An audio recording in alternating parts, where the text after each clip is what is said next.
Hello, welcome to Mamata channel पे आप सभी लोग का स्वागत है। उम्मीद करती हूँ आप सभी लोग को मेरी रेसिपी पसंद आती होगी। तो आज जा रही हूँ सिंपल डोसा हरी चटनी के साथ कैसे बनाते हैं।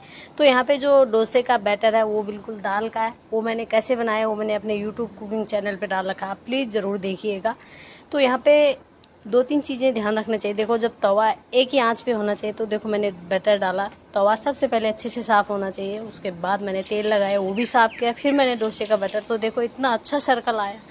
बहुत ही बढ़िया आसान तरीके की रेसिपी है और बहुत घर पर ही बना सकते हो, मार्केट से भी अच्छा। यकीन मानो ऐसे ही सर्कल आएगा। तो देखो, गैस एक ही आंच पे होना चाहिए। तवा को ऐसे घुमाना और तवा से खुद से उठता है डोसे। अगर डोसे का बैटर अच्छा है तो डोसा अपने आप ही से बहुत ही बढ़िया कलर लेके आता। तो देखो गाइस, बनकर है रेडी। तो बने रहेगा नेक्स्ट वीडियो पे। आज की रेसिपी छोटी सी शॉर्ट वीडियो है। तो रेडी है आज के डोसा चटनी के साथ। Thank you.